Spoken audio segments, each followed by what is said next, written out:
পশ্চিমবঙ্গের পৌরাণিক ও অলৌকিক ঘটনা, রহস্যময় কাহিনীর সন্ধানে। নমস্কার বন্ধুরা, আজ আমরা আপনাদের নিয়ে যাব পশ্চিমবঙ্গের কিছু অজানা, অলৌকিক এবং পৌরাণিক ঘটনার রহস্যভেদ করতে। এমন কিছু স্থান ও কাহিনী রয়েছে যা শুধু লোককথা নয়, অনেকেই সেগুলোর সাক্ষী থেকেছেন। তাহলে চলুন শুরু করা যাক। এক দ্বারকেশ্বর নদীর প্রেতাত্মার রহস্য। পশ্চিম মেদিনীপুর ও বাঁকুড়ার মধ্য দিয়ে প্রবাহিত দ্বারকেশ্বর নদী শুধু তার সৌন্দর্যের জন্যই নয়, বরং তার অলৌকিক ঘটনার জন্যও বিখ্যাত। জনশ্রুতি, বহু বছর আগে এই নদীর কাছে এক গ্রামবাসী রহস্যজনকভাবে নিখোঁজ হন। তারপর থেকে রাতের বেলা এখানে অদ্ভুত কান্নার শব্দ শোনা যায়। স্থানীয়রা বলেন এটা সেই হারিয়ে যাওয়া ব্যক্তির আত্মার আর্তনাদ। অনেকেই দাবি করেছেন রাতের বেলা এখানে সাদা ছায়ামূর্তি দেখতে পাওয়া যায়। 2 হাওড়ার নিমতলা শ্মশান ঘাট। কলকাতার নিমতলা শ্মশান বহুদিন ধরেই অলৌকিক ঘটনার কেন্দ্রবিন্দু। শোনা যায় মহান সাধক রামকৃষ্ণ পরমহংসদেব এখানে তান্ত্রিক সাধনা করেছিলেন। আজও মাঝরাতে এখানে কেউ গেলে অদ্ভুত ছায়া দেখতে পান, কখনো শোনা যায় অচেনা গলার হাসির শব্দ। স্থানীয়রা বিশ্বাস করেন এখানে অতৃপ্ত আত্মারা ঘোরাফেরা করে। 3 বাগমারি ব্রিজের ডাকিনীয়োগিনী রহস্য। বর্ধমানের কাছে অবস্থিত বাগমারি ব্রিজ বহু বছর ধরে ভৌতিক ঘটনায় পরিপূর্ণ।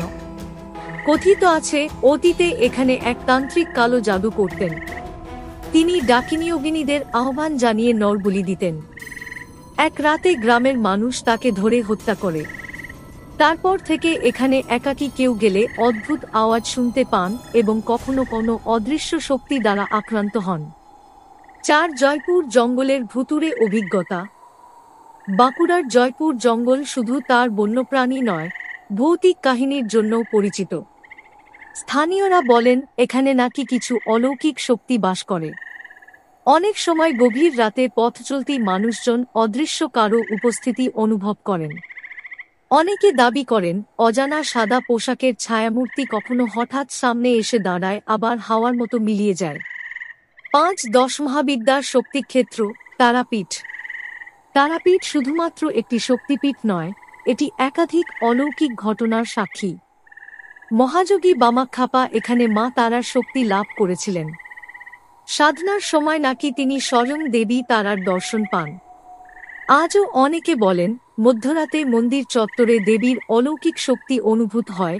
কেউ কেউ এখানে দেবীর অলৌকিক রূপের দর্শন পাওয়ার কথা বলেছেন। পশ্চিমবঙ্গের এই অলৌকিক ঘটনাগুলো কি শুধুই কল্পনা, নাকি এর পেছনে সত্যিই কোনো অতিপ্রাকৃত শক্তি রয়েছে? এ বিষয়ে আপনার কি মতামত কমেন্টে জানাতে ভুলবেন না। আর যদি এই ধরনের রহস্যময় কাহিনী আরও জানতে চান, তাহলে আমাদের চ্যানেলটি সাবস্ক্রাইব করুন।